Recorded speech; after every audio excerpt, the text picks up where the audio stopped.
Salut à tous, c'est Twintix, j'espère que vous allez bien. Donc aujourd'hui, je vais vous parler d'un sujet quand même assez intéressant, c'est par rapport à la sélection de vos crypto-monnaies pour constituer votre portfolio. Donc j'en profite pour vous inviter à rejoindre le groupe Telegram. Je le mets en bas dans la description, n'hésitez pas à le rejoindre. Donc, pour la section des crypto-monnaies, comme vous pouvez le voir, il y a 1600 crypto-monnaies qui sont sur coinmarketcap.com, l'un des plus gros sites de crypto-monnaies dans le monde. Et ça veut dire quoi? Ça veut dire que techniquement, vous pourriez acheter toutes ces crypto-monnaies-là.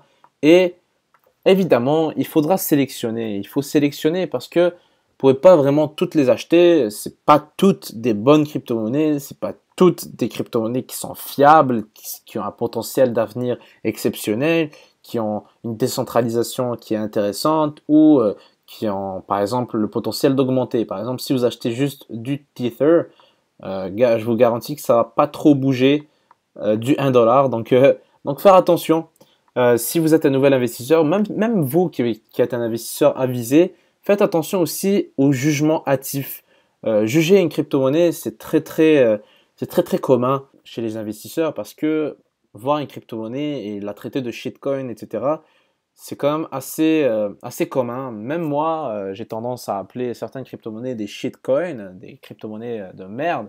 Et en fait, que ce soit une shitcoin ou pas, le potentiel de trading, le potentiel de profit est toujours présent et parfois même, il est présent sur certains shitcoins plus que chez des crypto-monnaies qui sont fiables.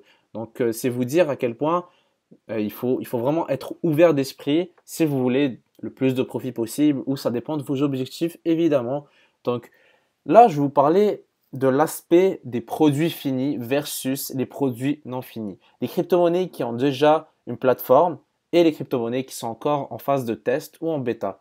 Est-ce que, par exemple, une nouvelle ICO qui vient de s'annoncer et qui essaie de récolter de l'argent, elle vous dit que son projet est encore en phase d'idée, c'est juste une idée dans un papier blanc, et que éventuellement, dans par exemple 6 mois, le projet va sortir et le ICO il se déroule maintenant. Donc ça veut dire que vous devez attendre 6 mois avant de voir le produit fini.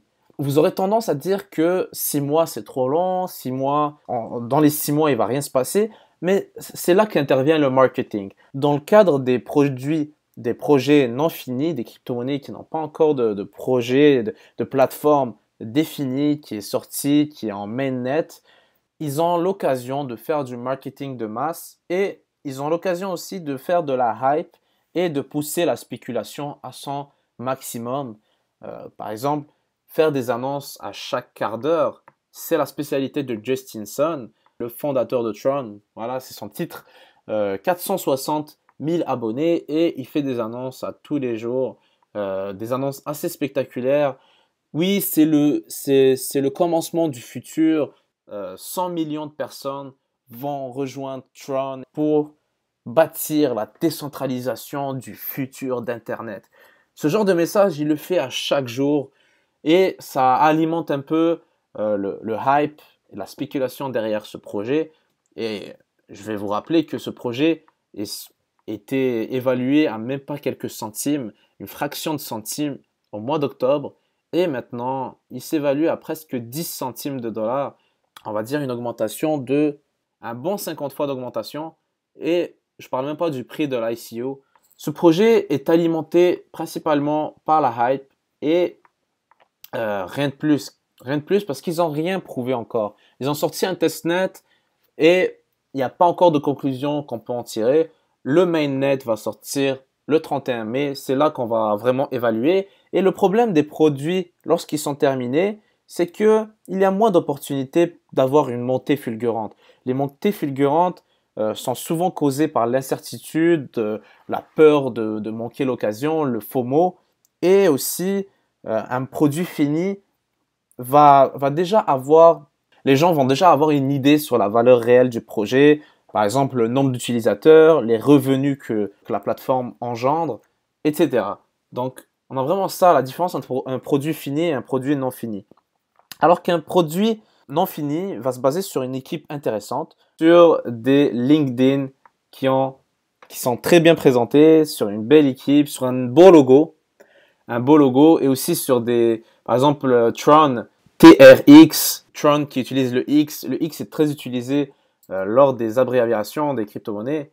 Par exemple, regardez, Tron, ce X est très très utilisé dans le marché des crypto-monnaies et ça a l'air vraiment d'être vraiment bénéfique pour les projets. C'est vraiment quelque chose qu'on voit souvent dans le top 100. Et regardez, des annonces tous les jours, des partenariats plus ou moins véridiques, plus ou moins importants et plus ou moins des partenariats. Donc parfois c'est juste par exemple des intégrations de tokens. Par exemple pour Verge, c'est un produit fini, mais on peut prendre en exemple, Verge a été introduit à Pornhub. C'est juste comme plateforme de paiement et c'est pas vraiment un partenariat, un réel partenariat en tant que tel. C'est juste une introduction. C'est comme si je vous disais Pornhub a fait un partenariat avec le dollar. Donc c'est à peu près la même comparaison. Donc utiliser faussement le terme partenariat, c'est très très fréquent dans le marché des crypto-monnaies. Et aussi, regardez-moi ça, même lui, il le dit, les produits non finis, c'est la clé du succès. Et évidemment, il parle aussi des arnaques, mais en parlant des produits non finis, il faut arrêter de voir ça comme un red flag et ne pas investir directement lorsqu'on voit un projet qui n'a pas de produit fini. Il faut toujours réfléchir un peu, voir est-ce qu'ils ont une équipe marketing efficace, est-ce qu'ils ont une idée attirante, est-ce qu'ils ont un beau logo. C'est vraiment aussi stupide que ça. Et c'est ça que je voulais vraiment pointer dans cette vidéo, c'est que être intelligent dans un marché irrationnel, ça ne sert absolument à rien. Bon, ça sert à quelque chose si vous voulez prendre les bonnes décisions, etc. Mais essayez de comprendre ce marché, c'est très complexe. Essayez de vraiment rationaliser avec des raisons intelligentes, des raisons fondamentales. C'est assez difficile parce qu'au final, c'est vraiment cette conclusion pour avoir des x10, elle est très importante. Donc pour conclure assez rapidement pour cette vidéo, vraiment pour les personnes qui font attention et qui investissent seulement dans des projets à long terme, regardez ce que ça donne. Par exemple, Omisego, c'est un produit non fini qui fait pas beaucoup de marketing. Et regardez le prix, comment il se comporte. Il y a eu vraiment le hype en mois de juillet et mois d'août, mais regardez-moi ça, depuis ce temps-là, regardez surtout en prix Bitcoin, ça n'a pas vraiment évolué.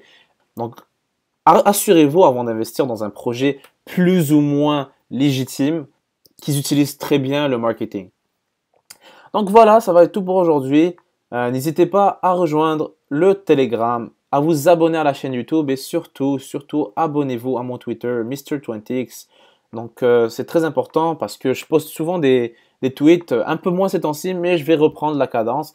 J'essaie vraiment de me réinformer sur le marché de la même façon que j'étais il y a quelques mois. Donc voilà, ça va être tout pour aujourd'hui. J'espère qu'elle vous a plu cette vidéo. N'hésitez pas à commenter votre avis dans les commentaires. C'est très intéressant.